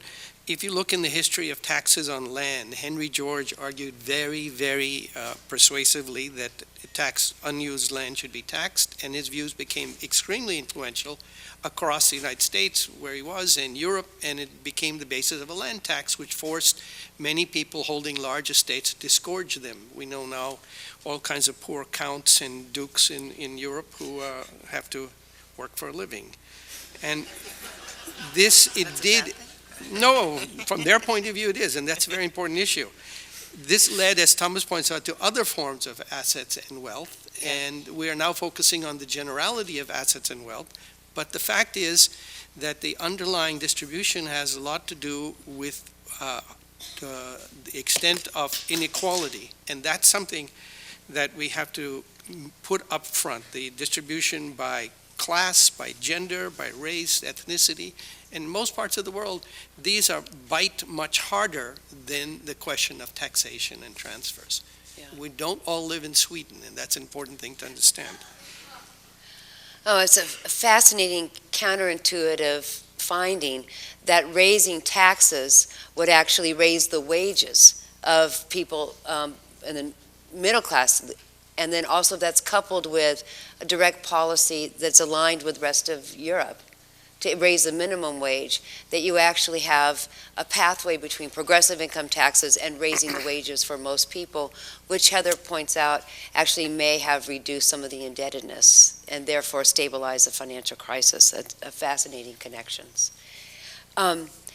We have questions, a couple of questions here, and you mentioned it a bit in your book, which is tying the growth of inequality to the increasing constraint on the planet for economic growth. Can you actually draw arrows between curbing the inequality of wealth and income and actually creating a sustainable planet? Right. So, in the last chapter of the book, I try to explain that these issues about financial transparency, public debt, may seem very difficult to solve, but in fact they are very simple problems to solve as compared to the real problems of global warming and threat to our natural capital, which we should be much more concerned about, because the public debt, after all, it is just a debt against ourselves. It is just this can be changed. We just have to change what's written in the book, and it will. There's nothing, and there are lots of experience in the past where we had public debt even bigger than that, 200% of GDP in 1945 in France and Germany. And in 1950 it was zero because we had decided that it would be zero, and so there was inflation, there was debt repudiation, and of course this did not prevent future economic growth, quite the opposite. Yeah. So it's, whereas when you have 3 more degrees on the planet, that's more difficult to get rid of it just through inflation, So we should, the worst thing about the inequality and problem and financial opacity problem is that this makes it more difficult this takes all our energy, and this makes it more difficult to solve the other problems. So I think it's important, that we make progress both on the inequality front, so that we can also move to the more important front, which is the environment and the long-run sustainability of growth. It's very difficult to ask normal people to make effort on the environment, by paying more tax on carbon tax or oil tax, etc. If people have the feeling that the high wealth people, large multinationals, are not paying tax at all. So it's very, these problems, in order to be solved, need more financial transparency, need more democratic transparency about income and wealth. And as we were saying earlier, that's even more true in poorer countries, in emerging countries, than in rich countries, where a lot of the wealth is often exiting the country because of the lack of financial cooperations to fight tax havens and to get to a more transparent international tax system. Now, the good news is that I think we can make progress. I think if we put the right sanctions on tax havens, we are about to have a big negotiation between the United States and the European Union for a new trade treaty. I think it will be a mistake to have only trade liberalization into this treaty. We are putting half of the world GDP around the table, about 1/4 of world GDP for the US, about 1/4 for the European Union. So this is not a global government, but this is still half of the world GDP. And this is a unique opportunity to try to bring more fiscal justice into globalization with a minimal tax on multinational corporations, a global registry of financial assets. And if we don't put strong fiscal, social, environmental regulation into such an agreement, I think there's a strong probability that our public opinion, both in the US and in Europe, will not be happy with just another round of trade liberalization. So, we have to take these opportunities to make progress.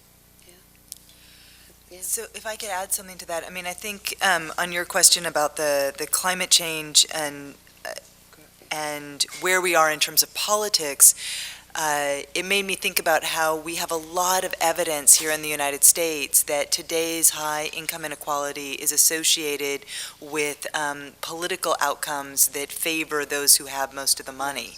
And I think that, it's something we don't think about enough with climate change, but there's some research, and I apologize to whoever the author is because I'm just blanking on the name. I wasn't thinking about it before but at any rate, showing that if a policy is not favored by the wealthy, it doesn't get put into action.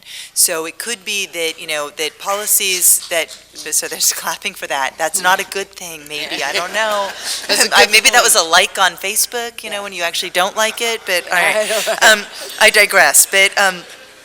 But I think that, when we think about climate change and who is impacted, we know that the effects are disproportionately felt by low-income families and in certain communities. There was an article in today's paper about people in a community in California living in, who own their land but live in mobile homes who don't have any water. And you're reading this, this is a climate change story, but they have no options. They can't sell their land and nobody's going to help them.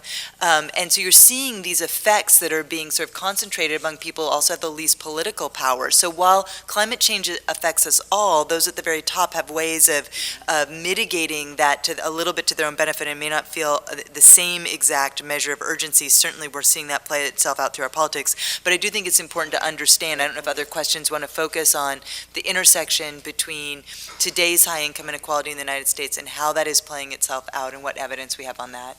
Right. Yeah, I want to add that really, when we talk about the benefits of the economy as a whole, we're really telling a lie because, of course, some people win and some people lose. You're not going to persuade the Koch brothers that higher wages and higher taxes on profit, because they know perfectly well that that's not in their interest. So if we want to talk about democracy and democratic capitalism, we have to understand that it is a system of conflict wrapped in compromise. And the compromise has to come about by recognizing that some losses are socially justified, even though they are losses, and we can't speak of them as just as gains. That becomes even more important when you go outside of the developed world, where you're talking about very serious transfers involved if we're going to talk about any serious development. So I'm all in favor of arguing that it's good for the majority of the people, which is an older phrase, than for the economy as a whole. Well, I do agree that your book, Professor Piketty, and all of us who have worked on inequality and wealth and income have really fueled the momentum to these tax regime conversations. And Apple plaintively saying, I didn't break the law when I moved to Ireland and didn't. They're on the defensive, and I think we can take credit for that. And also, the numbers that you and Saez developed for the United States became placards and T-shirts, in the Occupy movement. So that's very optimistic that numbers matter in terms of people's imagination. I'm would like to turn to what Anwar just talked about, and that conflict and change is, that change comes from conflict, maybe fueled by data, but the conflict has to be there. And you said in an interview that if you had to redo the book again, and maybe imagine the conversations you've had, that you would have talked more about labor unions and how their rise and fall has affected your graphs that rise and fall. Would you like to take the moment here and expand upon that?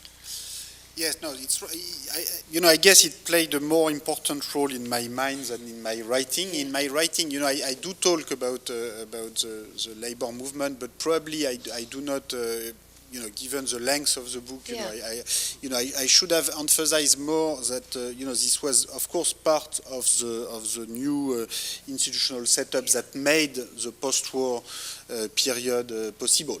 And, it's very, and more generally, the labor movement and the pressure that was brought also by the existence of a counter model with the communist model, put a strong pressure on capital owners in Western countries, which completely changed the attitudes toward a number of social and fiscal reforms that were previously refused. And you can see in the 1920s, in many European countries, a big part of the elite starting to accept fiscal changes and social changes, which in 1914 were impossible. And in between, the Bolshevik Revolution and has completely changed the view of what we should accept or not, because people realize that after all, progressive taxation is less dangerous than straight expropriation. And so this, the entire history of inequality is made of struggles and revolutions and play a role. Labor unions play a very large role. So it's now today, with the decline of manufacturing and employment, and it's clear that labor unions, in recent decades, did not play the role in wage bargaining in a number of countries, in particular in Europe, that they used to play up until the 70s or even 80s, and probably that's the reason why some countries that didn't have national minimum wages until recently actually developed national minimum wages, like Germany or Britain. But now I don't think that's going to be enough. I think we still need collective bargaining institutions, and just national legislation is never going to replace this. Yeah, Heather. I'm glad that was good to hear. That's great. I think actually I will just make one note. I mean, I think that was great to hear, but I think that, one of the things when we talk about inequality, I'm often just amazed at how the conversation is about poor or maybe folks at the very, very top. And I mean, really, when you look at what's happened in the United States, I mean, the numbers that you and Sayez put together, where you look at the top 1%, that is critically important. But understanding how that has been associated with a squeezing of the middle, and sort of people being pushed out mostly to the bottom, a few to the top, is really a big piece of the story, and it both affects the politics, but it also affects the economics, I think, in very important ways. So I think unions, I mean, minimum wages are great, but that's way down here. Unions really were about folks in the middle and making sure that you had all the things that that they did in terms of wages, but also on-the-job productivity. Anwar, here's your chance to talk more about conflict. Yes, but I actually want to talk about another element, which I think is, I have been working for 15 years on a book, which I just finished, and the central theme of that book is that capitalism is driven by profitability most of all. Businesses depend on profitability, and that profitability provides wages and rents and interest and all that. So it's very important to focus on that. And what's the relevance of that? Insofar as we're talking about policies, talking about benefiting people as a whole, we have to recognize that this may have limits insofar as it has a negative impact on profitability. So it's not just the individual people like the Koch brothers, or maybe our opposition candidate for this kind of discourse, but really about the fact that in capitalist economy runs on profit. And so here's the punchline of that. Increasing wages is entirely possible, but if it's not going to have a negative impact, it must be attended to with increasing productivity. It's what I call the Swedish solution. And Swedes raise wages tremendously, but they also raise productivity. In a modern era, in the time of crisis, that's a different discussion, because you can't do both. But over the long run, I believe it's possible to show that the dynamic of the system is fundamentally constrained and shaped by the dynamic of capital, and capital dynamic depends on profitability. So that's why I put so much emphasis on the wage share argument in my book also, because it's a very crucial issue. It determines the profit share, and the profit share with technical change determines the profit rate, and that drives the system. Now our final question, which John Kenneth Galbraith said that phrase gives hope to the audience. And this reflects the multi-generations here in the audience. It doesn't happen that often. We have young students and old professors in the audience. And this question is about something that you've also mentioned in your book.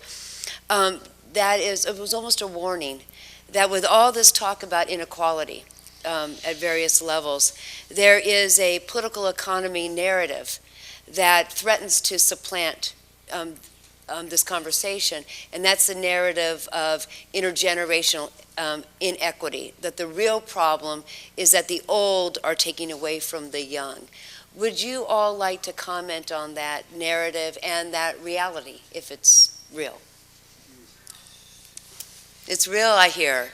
Is it real? Is that what's going on? Professor Piketty. I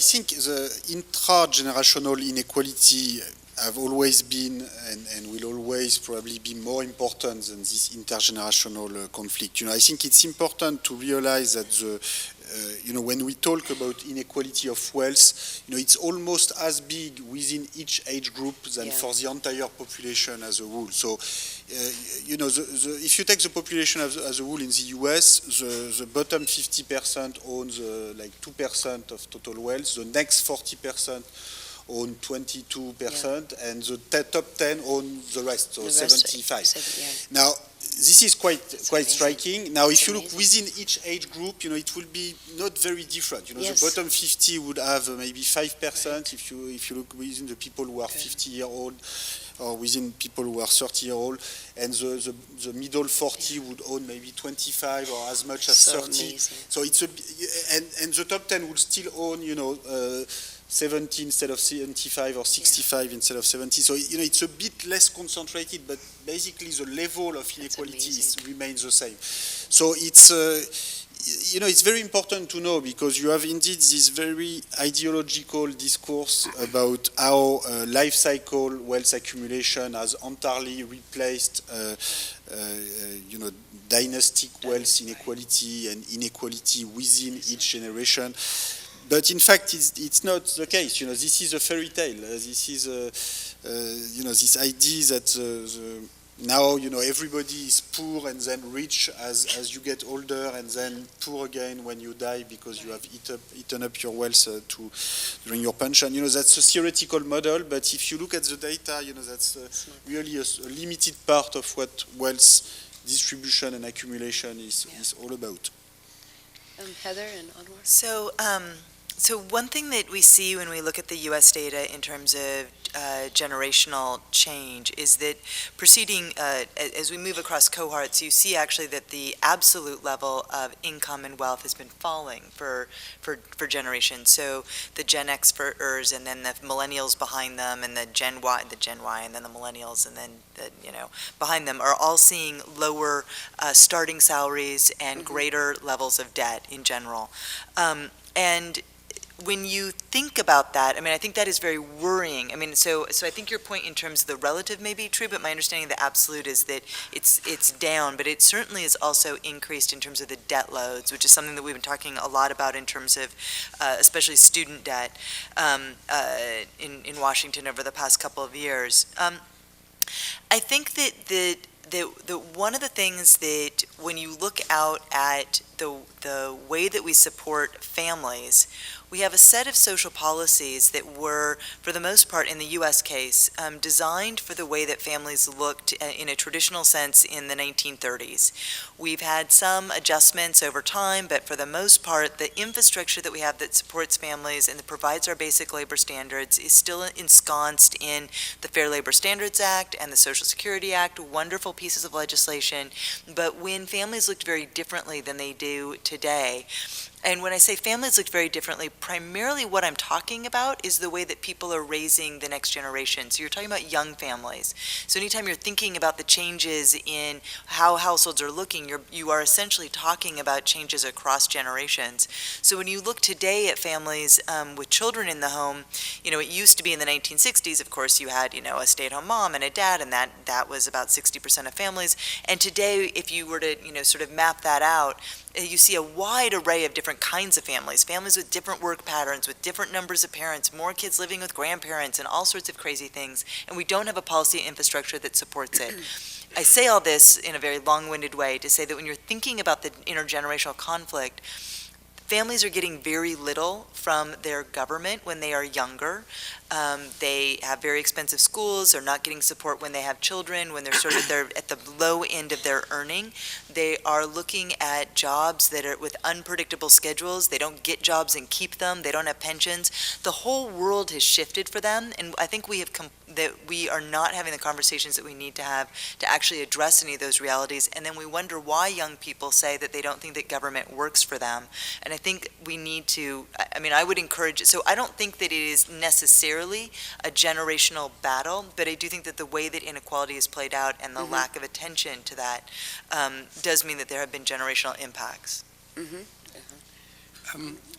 I would point to something that we haven't mentioned yet, which is actually in Thomas's book, which is the tremendous drop in the population growth rate. He mentioned that in passing. There's a wonderful graph, you see it going down, heading towards zero. Well, that will naturally shift the balance between young people and old people, especially given that medicine allows us old people, hopefully, to live longer.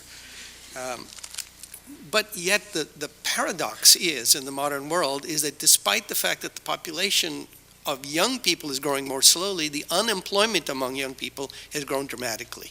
And that is not a natural consequence. It's a consequence of the crisis and also of the fact that mechanization has actually accelerated rather than slowed down, despite the fact that workers are cheaper, because globalization has also spread mechanization all across the globe. Again, I believe that these are sort of intrinsic native properties in the same sense that Thomas believes in inequality tendency as a native property, but I don't mean by that they're ineluctable. In the same sense that Thomas says, these are properties that can be offset, but they require attention and focus, and they require, to come back to Teresa's question, conflict. Yes. Thank you very much for the conversation. Thank you for coming.